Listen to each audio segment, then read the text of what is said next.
So do the maths on that, folks. I had to do it really quickly in my head. That's 130,000 uplift that Liam has had for being bold and taking action. You're listening to Property Investor Tales, stories from the front yard. Here's your host, Tabitha Bright.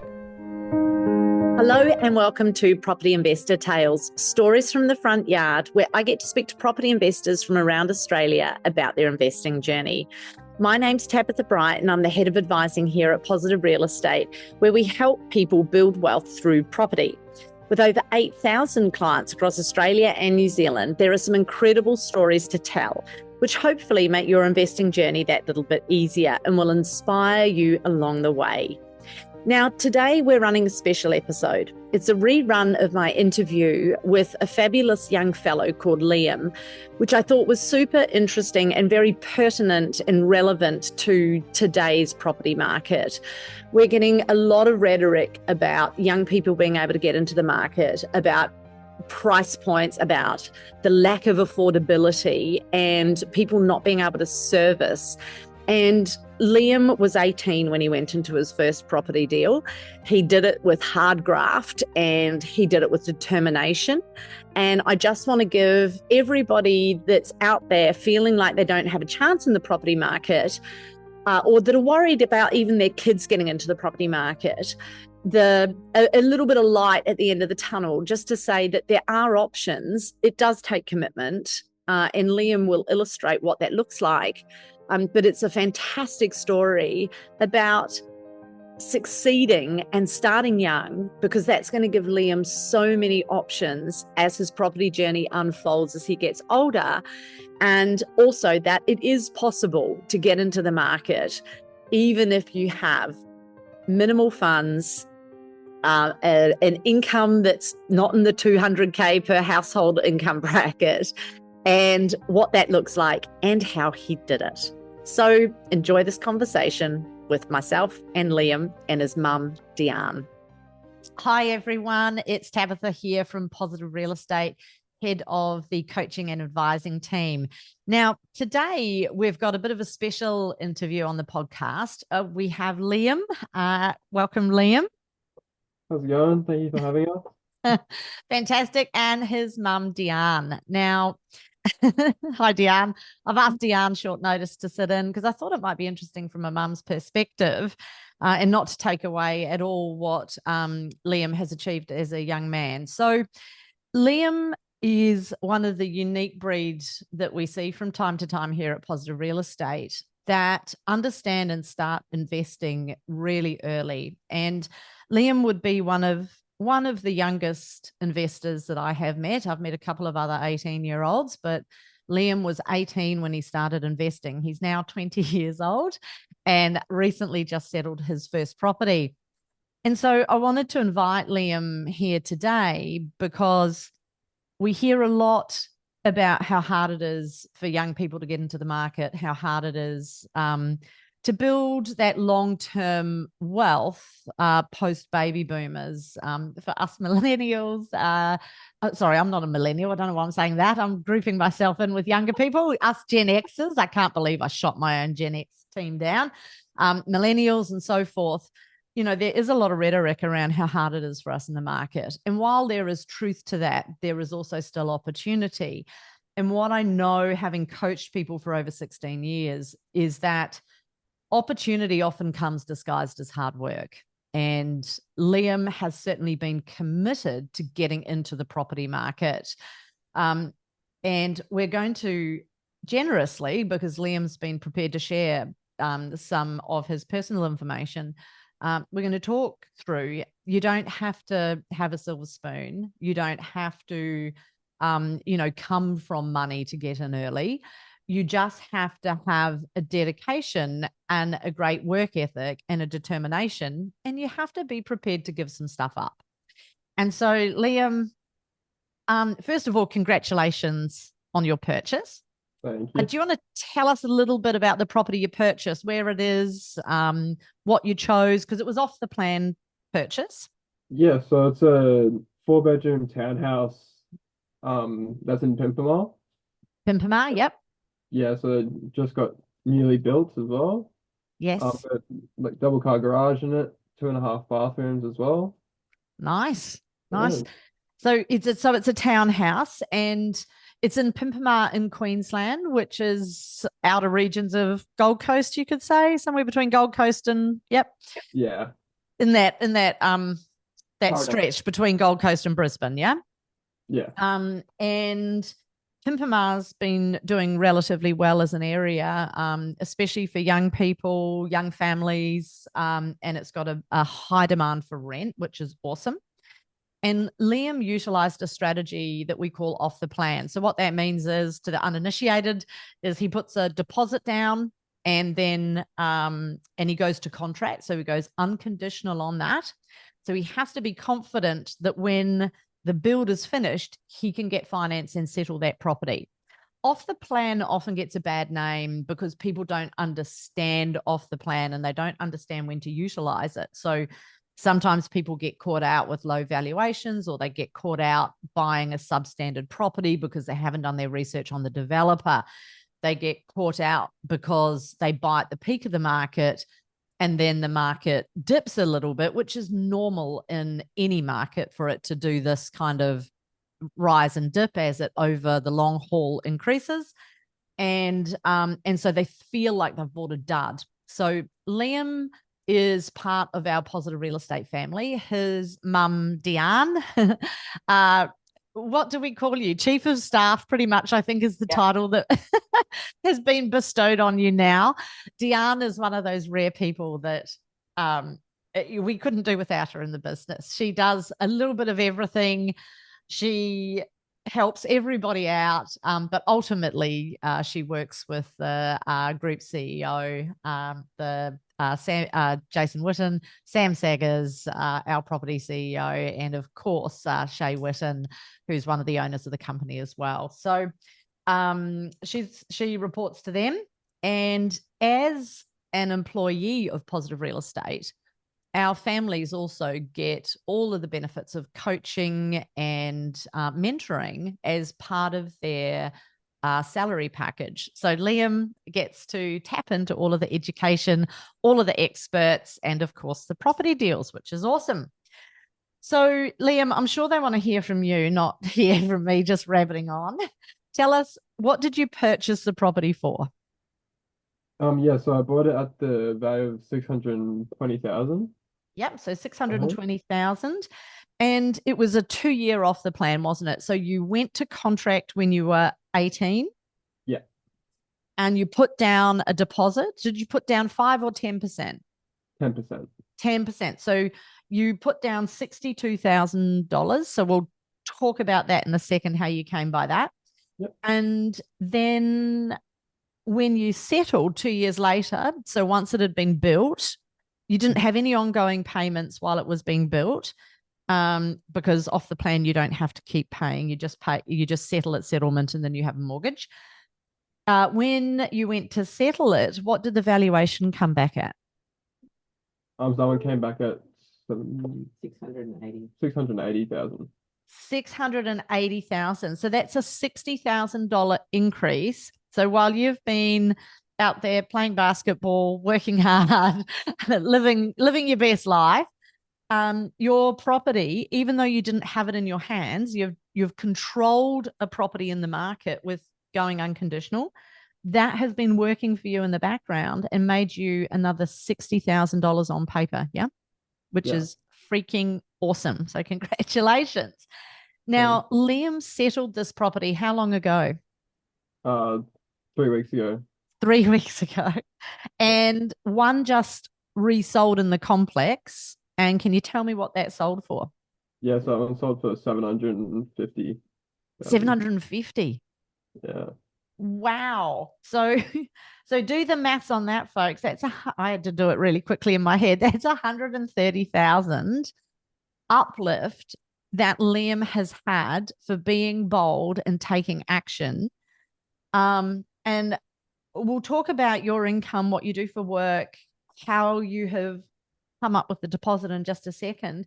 But 150,000 for a 20-year-old, that's a lot of money. I mean, it's a lot of money for anyone. I'd be quite happy if someone gave me 150,000. And I mean, how do you feel about that? You must feel amazing. Yeah, I feel great. Like so many young men of your age, you're very understated. Like if it was me and I was 20, I'd be bringing out the glitter pom-poms and raising the roof. But I get this. I get this must mean a lot for you. That 150,000, and kudos to you and your hard work. Now, tell me, we'll get on to the renting of it and how you're going to manage your money. But tell me about this deposit, because a lot of people are like, oh, yeah, but where does an 18-year-old come up with $62,000? So tell me about that.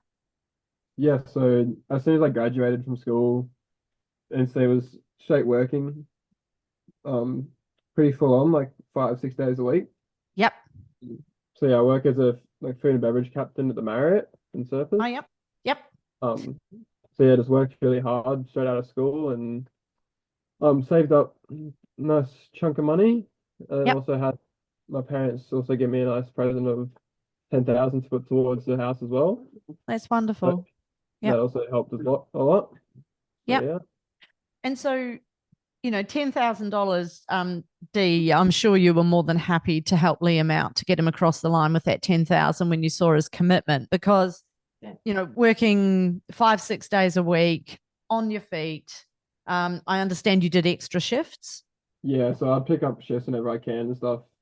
If I have a day off, I could always work more just to get more money. So Yeah, which yeah. is fantastic. And so you're making a deliberate choice, and this is what I really want to hone in for people, even people my age. I'm 55. Like it is a commitment to change your trajectory with your wealth creation. And sometimes it means I don't like the word pain, but I'll use the saying short-term pain for long-term gain.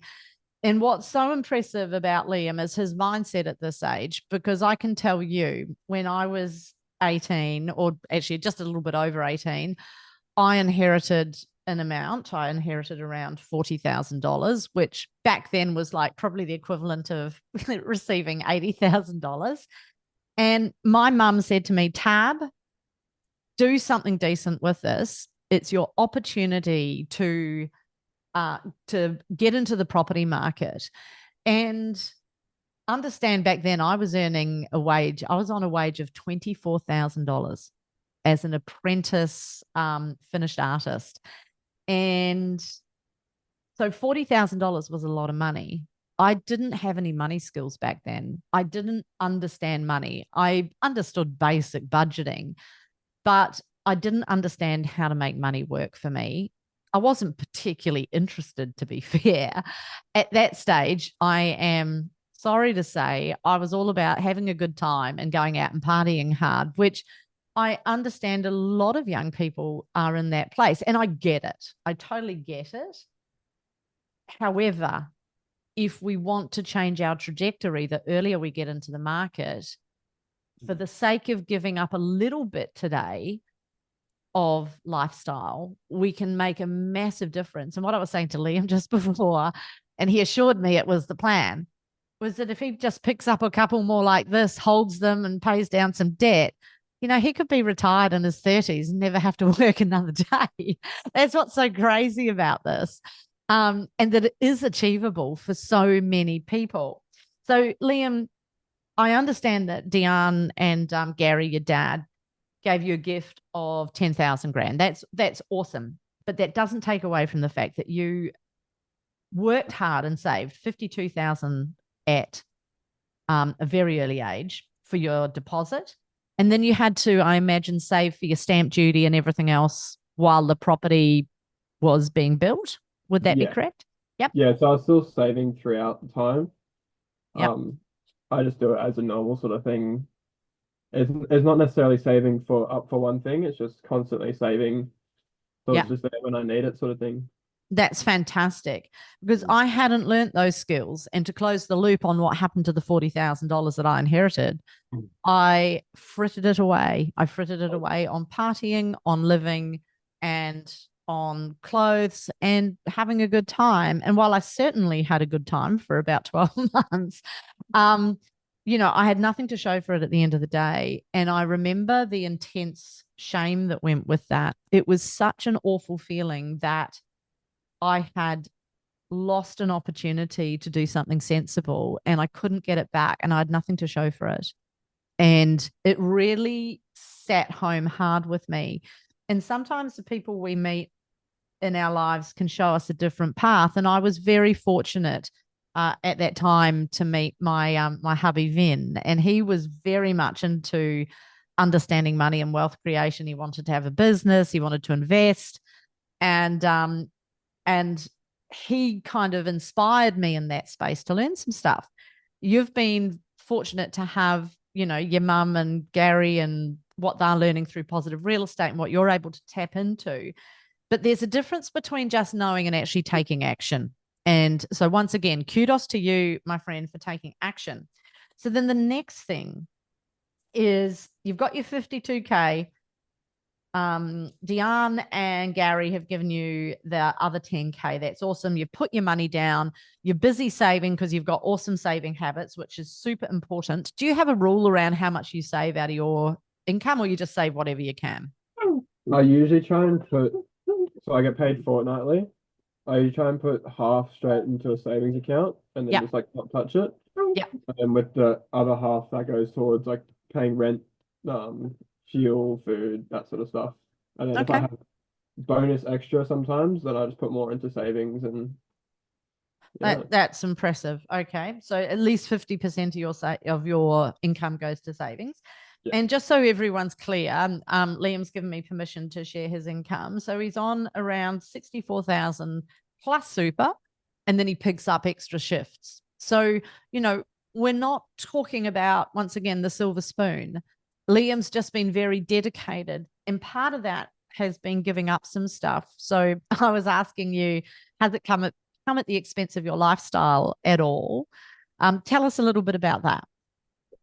Yeah, so like there's obviously times where I could get invited to go out and stuff where I turn it down because it might be say like a public holiday where I can get paid more and it's worth it to work. Nice strategy. Yep. But I also do have my fun, obviously. Like I worked in the Whit Sundays for a couple months as well. So I was making money whilst also having a bit of fun and holidaying. That's awesome. So, yeah, that's really cool. My plan for the coming time as well, where I'm going to be going to Canada so I can work and have fun as well. Oh, that's awesome. And so, it's really nice to hear that you're managing to mix work and play together a little bit, which is pretty cool. Hospo can be great like that, especially when you're young. I've got neighbors that are in hospitality and they drive me absolutely bonkers because they party on a Sunday and Monday night, and it drives me around the bend because, of course, that's when I want to be getting sleep for work. And I have had a bit of a shout over the fence occasionally. I'm one of those old ladies in the street now. I've become that. But and so part of what is next for you is, we heard just then that you're looking at moving to Canada. And so you're going to work over in Canada, and I imagine you'll have a similar thing where you're saving some money while you're in Canada. And you're going to look at that for around 6 months to a year, depending on how you go. Then you've got some plans to do a bit of work in Europe and travel around Europe. Yep. So you're still able to maintain lifestyle and go and have adventures. This hasn't come at the expense of your life choices. You've just been very deliberate and disciplined about stuff. There's a really interesting podcast, and I think it's got a documentary called The Minimalists, and they talk about exactly what you're doing, Liam. And they made a whole podcast and business around it, where they say, don't just get caught up in consumerism and just spend your money like I did when I was your age. They say, be very deliberate about your choices. So spend your money, and don't be shy about spending your money on the stuff that really matters to you, but don't be unconscious about just frittering it away on shit. Oh, excuse my French. We'll have to put a little have to put a beep over that one. Maybe the content team can fix that for me. So once again, congratulations. Now, the next thing that's really interesting, and I want to show you guys some facts and data, because I'm going to pre-frame this. I want to show you how good the deal that Liam did actually is. Because if you guys can see this is the house price guide for Pimpama based on realestate.com.au. So any of you guys can look this up and have a look at this data. So in Pimpama, we can see that the median house price is around 730,000.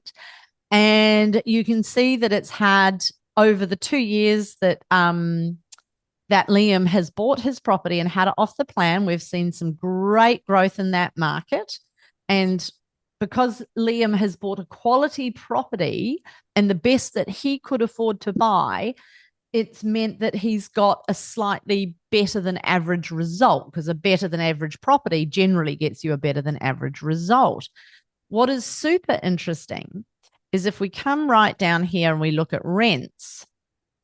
Now, actually, sorry, I'll make you all feel dizzy and sick by scrolling this up and down. The median rent in Pimpama is $650 a week. Now, Liam bought his property for $620. And if he was getting $650 a week, that would still be a really good rent yield. That would be around a 5.2, 5.3% yield, which we want to know, what is the average yield for a house/townhouse in this area? Whoops, where are we? And we can see here that the average investment yield is around 4.9%. So even at $650 a week, he would be getting an above average rent yield because he bought the best quality property that he could purchase. Now, and so that makes it extra desirable, which means he gets extra rent. The fabulous thing for Liam is that the rental market has continued to increase over the time he originally went to contract. So while he bought at $620, the average yield is now 4.9% on 730. And what that has meant for, if I just look at my notes here, what I've looked at, what that means for Liam is that your rent is, I know I wrote it down, $750 per week.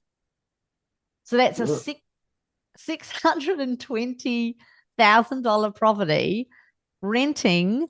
Well, when he purchased it, because we're going off his purchase price, not the market price, renting at $750 per week. That, guys, is massive. That is a 6.2% yield.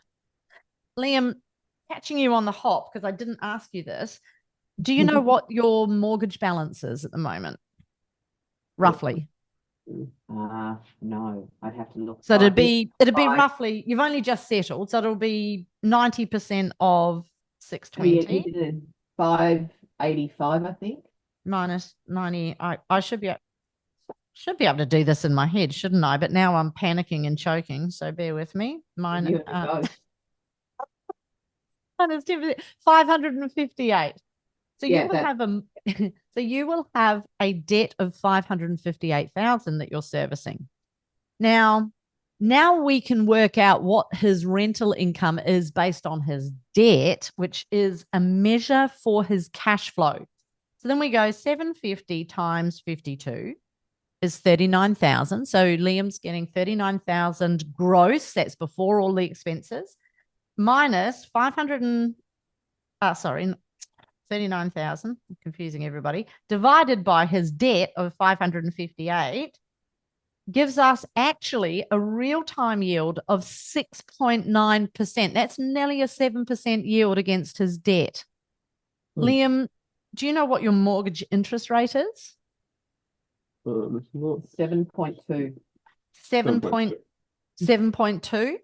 Yeah. So Liam is paying 7.2 on that debt, but he is making a 7.9% rent return.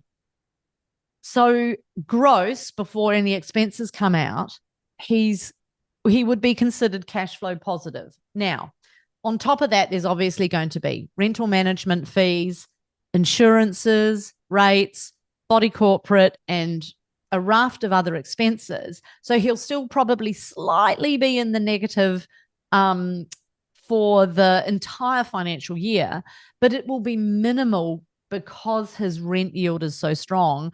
And this is because he has bought in an area which we're seeing strong capital growth. He's bought a property that appeals to the maximum amount of people. So there's maximum pressure on the rental market. He has bought an above quality property, so it has maximum demand. And he has had 2 years in a rising market. So he's bought at the right time of the market. All of this is what we teach our clients at Positive Real Estate. And it has worked perfectly for Liam in that he has got a fantastic result. And that high rent yield also shows and corroborates the new value of his property that is probably around $750,000, which is just freaking phenomenal. So massive congratulations. And your next step now is starting to look at property number 2. Correct? Yeah. Awesome. And so everyone's going to be saying, oh my God, he's 20 years old and he's looking at his second property. And so where would you get your next deposit funds from? Well, I'm getting. He's saving away because what he's doing is he's already got enough for the EOI. He's got that put aside. Oh, yes. And which is expression of interest. Yes. Expression of interest. And he's going to have a session with you, Tab, and just work out what's the best one for him to go. Yep. And then make sure that it's another off the plan for 2 years, which allows him to save more. Perfect. And then, he's already spoken with his broker to go through in 12 months to refinance the current property and get pull some out equity out. Yep. That is amazing. So there's a number of things we can do here. So for somebody like Liam, he already has equity in the property, so we can look at utilizing some of that equity for his next deposit. I just wasn't sure if he'd magically managed to do some extra shifts and come up with another 50 grand. It wouldn't have surprised me. He's got about 15 put aside already. Oh my God. You're pretty special, Liam. So, but what we do want to account for, so from a coaching perspective, when I'm coaching somebody like Liam, the first thing I'll be asking him is, once he's traveled and he comes back to Australia, is he happy to live with mum and dad again for a bit? Because that can help with living costs. And Deanne, obviously you and Gary would have to be happy with that as well. We're happy to be. Oh, of course, with your kids. It's a really good tool for, like, we do get him to pay rent to cover some of the basic costs. Yep. So that's sitting in an account that's his, and that's why he does have some of the savings. So it's a forced savings as well. So on top of his normal savings, the rent that we're collecting from him is there as well. So that's awesome. So we put that aside for him, so that's there as well. It's like his emergency fund in case. Perfect. And another thing that he and his mates do really well is, instead of going out like a lot of young people, a lot of them come around here and they go and cook themselves a barbecue and sit around the pool and the pool, and they stay at home, and they're quite happy to do that even when we're here. So which is great. Well, gold star for parenting. I don't have the pool here. Melbourne's not so great with pools, but yes, certainly a great strategy for parents to help their kids out and get them into the market. So there's a couple of things that I want you guys to take from this, particularly if you're young and you're looking at investing. Once Liam's obviously got the property down pat, we also have to focus on keeping him safe. We can't be gung-ho about this and just go, for shits and giggles, we'll just get him into another property quick smart. We have to be very strategic about this. So if he was to lose his job, if something was to happen to him and he couldn't work, all of those normal life challenges we have to plan for. So the first thing we want to do is we want to make sure he's got all his insurances, which if I know D, he will have. Secondly, we want to make sure that he has a buffer, and it sounds like he's got a good buffer in place. He's got that 15K, so that if he lost a tenant or somebody did something daft to the tenant and it took a couple of months, not to the tenant, to the property, and repairs had to be done and the insurance company took a couple of months to pay out, Liam can cover his mortgage payments. So we've always got to have that safety net. Then we look at where are his deposit funds coming from next. And so equity is a no-brainer, because if his property today is worth 750, let me do some quick maths. I have not prepared this earlier, so this is live, folks. 750 times 750 times, don't you hate iPhones? I should have a calculator. Times 80% is 624, minus his $558,000 mortgage gives him 66,000 in equity, and that's at an 80% lend. So there might be a chance he could go up to 90 and get another 70 odd grand out. But even at 80%, he could access 66K, which is enough for another deposit into his next property. Then, if we employed the off the plan strategy again, and he's prepared to work hard and continue doing what he's doing, he can save up for his stamp duties and everything else over that 1 to 2 to 3 year period, depending on the off the plan. We want to get him exposure to a secondary market. He's got Queensland now. So we could do Queensland again and do a big capital city like Brisbane, or we might choose to look at something like Melbourne as a next purchase. If we could stretch to it and it worked, we might look at changing the type of property. It might be a good quality apartment, or it might be a house and land, depending on his budget. Now, house and land usually isn't off the plan, so that may not be a strategy that suits Liam right now. He might need that apartment as his next step. But just because you buy an apartment doesn't mean you don't get capital growth. Once again, it comes down to the apartment. That's the story for another day. So sounds like you and I, Liam, are going to meet for a strategy session at some point. Yeah. Which is awesome. I'm looking really forward to that. And we'll talk through what your options are and your possibilities. And a key part of that is part of the 6-star team, which of course is the finance team. And we need to get your servicing looked at. And that means what? Broker. Yes, yeah, who is awesome. And we're looking at what Liam can borrow next based on his current assets, liabilities, and income. And the wonderful thing is, because his rental income's so high and it's considered average for that market based on what he's purchased, that will go towards his income as well, which is fantastic. So not only does the mortgage get clocked up as a liability, but because he's got that awesome, strong rental income, it will actually add on to and support future borrowing for another property purchase. And I'll just ask you one more question, Liam. Other than the property, which is good debt, have you got any bad debt? Do you have credit cards, lay-bys? No, everything I sort of use, I always pay in full. Like my car and everything, I always make sure I have the money before I buy it. Good man. And I never use a credit card. I always spend money I have. I don't like borrowing stuff. No bad debt. Okay, Yeah. another top tip. No bad debt. Work extra shifts. Be prepared to let something go in order for the greater good, which is freaking awesome. But you still have fun. You still have plans. You're still going to travel.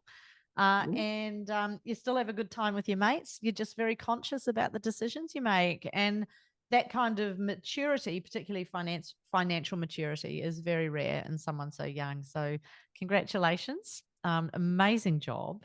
And thank you very much for letting me interview you today. I want to ask both of you one last question. So I'll start with Liam. What advice would you have for anyone that's wanting to do what you do? I think just start somewhere. Like even if it's just saving like a little amount, it's better than not saving anything at the end of the day. And then having like a small goal you can reach, and then you reach that. So even if it's like save like 5 grand, 10 grand, 20 grand, and just keep building it. And that's what worked for me at least. So yeah. Good man. And if it takes you a bit longer than 2 years and you don't have mum and dad to help out with that, even that little top up, It's not the end of the world. You could have bought a cheaper property, right? Or you might have just saved for 6 months more or whatever in order to get that extra bit. Great advice, Liam. Thank you. And Dee, what have you noticed that has, you think, motivated Liam and makes him a little bit different from a goal setting perspective? I think that he knows that he doesn't want to rely on other people for his income once he's older. And, he doesn't necessarily want to do his own business, but he wants to have something that he can use as a foundation. And he's been lucky enough to be around some great mentors like yourself and obviously Jason and so forth, and been able to grasp bits of nuggets. And he's got one of the best work ethics, of someone of his age. And I do think that came down to his ethics from sport. And potentially, watching me, but you do have a very good work ethic, Dee. I don't think there's anyone that works harder than you in the company. And I just think, being willing to give up some things that, going out every weekend and those things, give those up for the long term. And I think Liam said it perfectly, short-term pain for long-term gain. Yeah. And he's got some big goals and, he's on the way to getting them, that's for sure. Oh, well, I can't wait to see where it takes you. I think this will be exciting, and good on you. Congratulations, hun. You've done an amazing job, and really excited for our next coaching session and talk about what's possible next and what property next, and enjoy your trip to Canada. I've been to Canada twice now, and I absolutely love it. I think being a Kiwi, I find it very similar to home, but on a grander scale. The mountains there are crazy, and I'm sure you'll love Europe as well. Yeah. Awesome. Thank you. Thanks for having us. What was that? Sorry? Thanks for having us on. Oh, no. Well, thank you for being part of it. Thanks, guys. Thanks, Tab. Hey, thanks for listening to Property Investor Tales. Remember to subscribe so you get notified every time a new episode drops. As you can guess, I love hearing people's property investor tales. So if you'd like to share yours, then please get in touch with me via email at propertyinvestortales@positivementor.com.au. We would also love your feedback, and I would appreciate a 5-star review over on Apple Podcasts or Spotify. Remember, you can watch all of these podcasts over on YouTube at Positive Mentor or at positivementor.com.au. Until then, take care, happy investing, and bye for now.